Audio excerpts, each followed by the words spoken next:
Hello guys, welcome back to my YouTube channel. अगर आप हमारे चैनल पे नए आए हो तो प्लीज चैनल को सब्सक्राइब करना ना भूले। तो चलिए बिना टाइम को वेस्ट करते हुए आज की कहानी की शुरुआत करते हैं। कहानी की शुरुआत में हम स्कॉट यानी कि एंट मैन को देखते हैं, जिसे FBI ने पिछले कई सालों से हाउस अरेस्ट किया हुआ है, यानी कि वो अपने घर से बाहर नहीं जा सकता है। लेकिन कुछ ही दिनों बाद उसकी सजा खत्म होने वाली थी। दूसरी तरफ हम एम्पिन को देखते हैं, जिन्होंने एंट मैन सूट को बनाया था। वो अपनी बेटी होप को बताते हैं कि मैं और तुम्हारी मॉम शील्ड के लिए काम किया करते थे। एक मिशन में हमें एक मिसाइल को डिसमेंटल करना था। हम मिसाइल तक पहुंचे, लेकिन अंदर जाने का कोई भी रास्ता नहीं था, इसीलिए हमें अपना साइज छोटा करके अंदर जाना पड़ा। उस वक्त मेरे सूट का रेगुलेटर खराब हो गया, इसीलिए तुम्हारी मॉम ने अपना साइज छोटा किया और मिसाइल के अंदर चली गई। वो मिसाइल को डिसमेंटल करने में कामयाब तो हो गई, लेकिन खुद वो क्वांटम दायरे में पहुंच गई। क्वांटम दायरा वही दायरा है जिसमें स्कॉटलैंड एंटमैन पार्ट 1 में पहुंच गए थे, लेकिन अपने सूट के रेगुलेटर को रिवर्स करके वो वापस अपनी हकीकत दुनिया में आ गए। हैंक अपनी बेटी होप से कहता है कि मुझे यकीन है कि तुम्हारी मॉम अभी भी क्वांटम दायरे में जिंदा है। वो अपनी बेटी को एक नक्शा दिखाता है जो कि एक मशीन का है, जिसमें क्वांटम दायरे में जाया जा सकता है। दूसरी तरफ हम स्कॉट को देखते हैं, जो अपने घर में बाथ टब में बैठकर नहा रहा होता है। तभी उसे एक विजन आता है और वो क्वांटम दायरे में पहुंच जाता है, जहाँ पर हैंक की पत्नी जेनेट को देखता है और अगले पल वो खुद जेनेट बनकर एक बच्ची के साथ हाइड एंड सीक खेलने लगता है। स्कॉट जब अपने सेंसेस में वापस आता है तो उसे कुछ समझ नहीं आता, इसीलिए वह हैंक को एक वॉइस नोट भेजता है जिसमें वह अपने सपने के बारे में सब कुछ बता देता है। नेक्स्ट डे मॉर्निंग जब स्कॉट ब्रेकफास्ट कर रहा होता है तब वो बेहोश हो जाता है। जब उसे होश आता है तब वह देखता है कि वह होप के साथ है।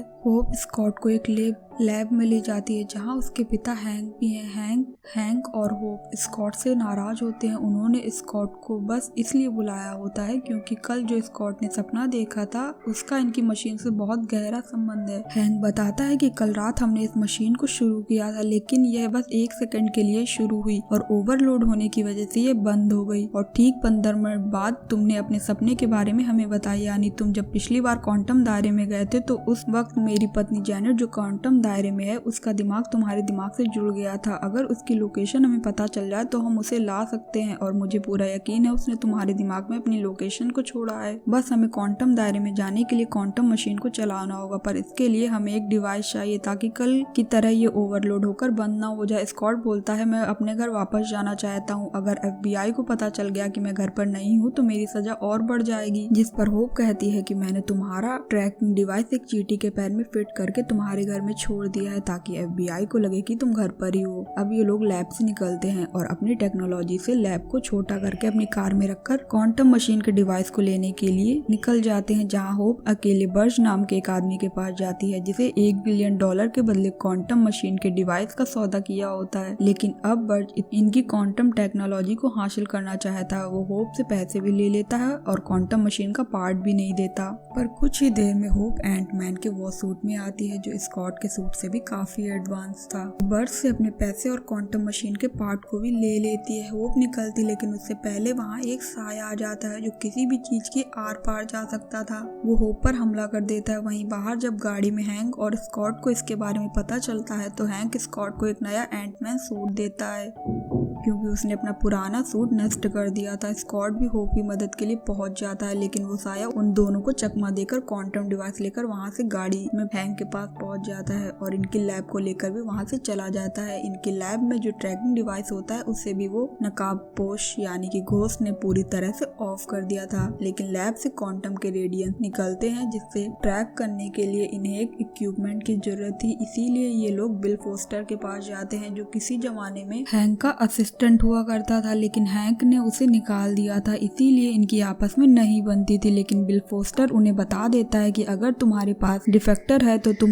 उन सिग्नल्स को ट्रैक कर सकते हो। फिर वे लोग यहाँ से निकल जाते हैं। हैंक इन्हें बताता है कि मैंने पुराने एंटमैन सूट में डिफ्रेक्टर लगाए थे, नए सूट में डिफ्रेक्टर नहीं है। अगर पुराना एंटमैन सूट होता तो हम लैब को ट्रैक कर सकते थे। स्कॉट बताता है कि अभी भी मेरे पास वो सूट है। उसके बाद उन्हें पता चल जाता है कि लैब कहाँ है। जब वो उस जगह जाते हैं तो उन्हें वहाँ उस नकाबपोश का सूट दिखता है जिसने इनका लैब और डिवाइस को चुराया था। इसके बाद ये देखते हैं कि कांच के एक बहुत बड़े कैबिन के अंदर अंदर एक लड़की लेटी होती है। यही वो नकाबपोश है जिसे घोस्ट कहा जाता है। इससे पहले ये लोग लैब लेकर निकलते वो जग जाती है और उन दोनों को दोबारा बेहोश कर देते हैं। कुछ देर बाद जब इनको होश आता है तो इनके सामने वो लड़की और बिल फोस्टर होते हैं। बिल फोस्टर उस लड़की से मिला होता है। वो लड़की हैंक से बताती है कि मेरा नाम एवा है और मेरे पिता का नाम एलेस्टा था, जो शील्ड में कभी तुम्हारे साथ क्वांटम पर रिसर्च किया करते थे, पर तुमने एक दिन मेरे पिता को काम से निकाल दिया। लेकिन मेरे पिता ने रिसर्च जारी रखी, लेकिन एक दिन मशीन में गड़बड़ी हो गई जिससे वो मशीन ब्लास्ट हो गई और उससे मेरे पेरेंट्स की डेथ हो गई, पर मैं बच गई। लेकिन मुझे एक बीमारी हो गई जिसे कहा जाता है मोनोक्यूलर इक्विलिब्रियम। इस बीमारी में मेरी नसें हर रोज फटती हैं और अपने आप जुड़ जाती हैं। कुछ दिनों बाद मेरे पास बिल फोस्टर आए, जो मेरे पिता के बहुत अच्छे दोस्त थे। उस वक्त ये शील्ड में काम किया करते थे, इसीलिए ये मुझे भी शील्ड ले गए। लेकिन उन्होंने मेरे लिए एक कंटेनमेंट सूट बनाया जिससे मैं अपनी सिचुएशन कंट्रोल कर सकती थी। मैंने शील्ड के लिए कई सालों तक काम किया। उन्होंने मुझसे वादा किया था कि वो मेरी कंडीशन ठीक कर सकते हैं, लेकिन वो सब झूठ था।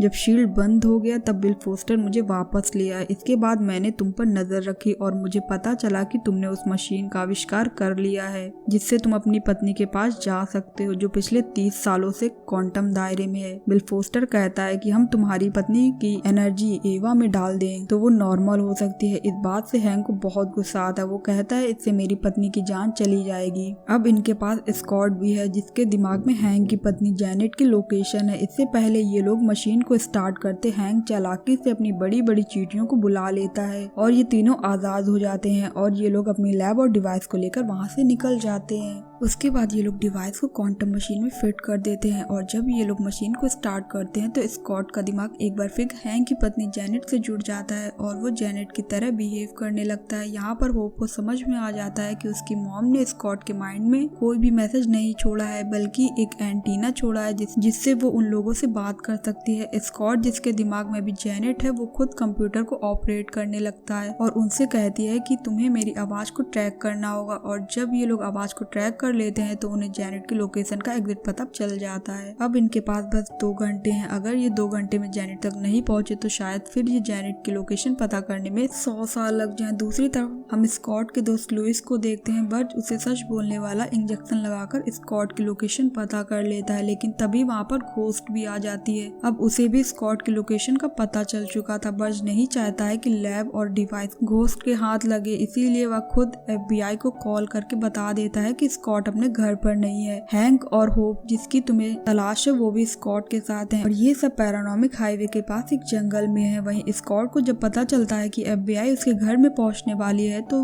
वो एंड मैन सूट पहनकर FBI के घर पहुंचने से पहले घर पहुंच जाता है। वही हैंक और होप जंगल से निकल ही रहे होते तभी वहाँ पर FBI की टीम पहुंच जाती है। वो उन दोनों को अरेस्ट कर लेते हैं, साथ ही उनकी लैब को भी हथिया लेते हैं, लेकिन तभी वहाँ पर घोस्ट भी आ जाती है और इनकी लैब को लेकर वहाँ से निकल जाती है। जब स्कॉट को पता चलता है कि हैंक और होप को FBI ने पकड़ लिया है तो वो एंट मैन का सूट पहनकर जेल पहुंच जाता है, जहाँ पर वो उन दोनों को जेल से निकाल लेता है। अब ये तीनों लैब के बाहर पहुंच जाते हैं। तभी हम लैब के अंदर बिल फोस्टर और घोस्ट को देखते हैं। वो मशीन स्टार्ट करते हैं, लेकिन उससे पहले ही चींटी सारे प्लग्स निकाल देती हैं। समझ जाते हैं कि वो तीनों आ चुके हैं। तभी घोस्ट चींटियों का पीछा करते हुए स्कॉट के पास पहुंच जाती है। दूसरी तरफ हम हैंक को देखते हैं जो लैब में पहुंच जाता है। उसकी चींटियों ने बिल फोस्टर को घेर लिया था। हैंक बिल फोस्टर से कहता है कि मुझे अंदर जाने दो, मुझे अपनी पत्नी को बचाना होगा, लेकिन बिल फोस्टर नहीं मानता। फिर हैंक अपनी चींटियों की मदद से बिल फोस्टर को लैब से बाहर निकाल देता है। वो मशीन को स्टार्ट करता है, फिर एक डिवाइस के अंदर बैठकर क्वांटम दायरे में पहुंच जाता है। क्वांटम दायरे में पहुंचते ही लैब छोटी हो जाती है, जिससे होप और स्कॉट का दोस्त इस जगह से लेकर चले जाते हैं। जब घोस्ट देखती है कि होप लैब को लेकर जा रही है तो वो भी उसका पीछा करती है और एक बार फिर उनसे लैब को हासिल कर लेती है। दूसरी तरफ हैंक क्वांटम दायरे में अपनी पत्नी तक पहुंच चुका था, लेकिन ये क्वांटम दायरे से तभी निकल सकते थे जब लैब अपने नॉर्मल साइज में आएगी। तभी हम देखते हैं कि होप और स्कॉट घोस्ट तक पहुंच जाते हैं। वो उससे लैब हासिल करने की कोशिश करते हैं। तभी वहाँ पर स्मगलर बर्ज आ जाता है। वो लैब छीनकर वहाँ से भाग जाता है। वो पानी के स्टीमर से इस जगह से निकलना चाहता है, लेकिन स्कॉट अपने एंट मैन सूट का साइज बहुत बड़ा कर लेता है और उससे लैब छीन लेता है। जैसे ही वो लैब को समंदर के किनारे रखता है, साइज बड़ा होने की वजह से वो बेहोश हो जाता है। होप स्कॉट को बचाने के लिए पानी के अंदर चली जाती है। वहीं बाहर घोस्ट आती है। वो स्कॉट के दोस्त लुइस से रिमोट लेकर लैब को उसके नॉर्मल साइज में कर देती है। वो लैब के अंदर जाती है। अब वो क्वांटम एनर्जी को यूज करके खुद को ठीक करना चाहती है। तभी वहाँ बिल फोस्टर आ जाता है। वो घोस्ट को ऐसा करने से मना करता है, लेकिन घोस्ट उसकी बात नहीं सुनती और मशीन को ऑन करके उस कैबिन के अंदर चली जाती है, जहाँ पर वो जेनेट की एनर्जी खींचकर खुद को ठीक कर सकती है। लेकिन तभी वहाँ पर स्कॉट और होप आ जाते हैं। वो मशीन को बंद कर देते हैं, जिसके बाद उन लोगों में बहुत लड़ाई होती है। तभी क्वांटम मशीन के अंदर से वो डिवाइस बाहर निकलती है, जिसमें हैंक और उसकी पत्नी जेनेट है। जेनेट अपनी बेटी होप को देखकर बहुत खुश होती है, पर एवा पूरी तरह से हताश होती है। वो जेनेट से कहती है कि मैं इस दर्द को और बर्दाश्त नहीं कर सकती। जेनेट के अंदर क्वांटम एनर्जी होती है, जिससे वो एवा के अंदर ट्रांसफर कर देती है। एवा फिलहाल के लिए तो पूरी तरह ठीक हो जाती है। यहाँ पर FBI आने वाली होती है, इसीलिए सबको यहाँ से निकलना पड़ता है। स्कॉट FBI को धोखा देने के लिए बड़े साइज में होकर बिल्डिंग के सारे खड़ा हो जाता है। FBI उसे घेर लेती है। FBI को पता चलता है कि यह एक सूट है। स्कॉट यहाँ से भाग चुका है और जब वो स्कॉट के घर पहुँचते हैं तो पहले से ही घर पर होता है। आज स्कॉट की सजा को 2 साल पूरे हो चुके हैं। FBI के पास कोई सबूत नहीं होता कि वो घर के बाहर गया था, इसीलिए उन्हें उसके पैर के एंकल मॉनिटर को निकालना पड़ता है, यानी कि वो आजाद हो चुका है। मिड क्रेडिट सीन में हम देखते हैं कि हैंक, जेनेट, होप और स्कॉट क्वांटम मशीन को स्टार्ट करते हैं। ये लोग स्कॉट को क्वांटम दायरे में दोबारा भेजना चाहते हैं, ताकि वो एक डिवाइस में क्वांटम पार्टिकल को लेकर आए और एना को वो पूरी तरह से ठीक कर सके। स्कॉट मशीन के अंदर चला जाता है। वो डिवाइस के अंदर क्वांटम पार्टिकल को स्टोर कर लेता है, लेकिन मशीन के बाहर होप, जेनेट और हैंक गायब हो चुके हैं और स्कॉट मशीन के अंदर फंस चुका है। कहानी यहीं एंड होती है। कहानी अच्छी लगी हो तो वीडियो को लाइक और चैनल को सब्सक्राइब करना ना भूलें।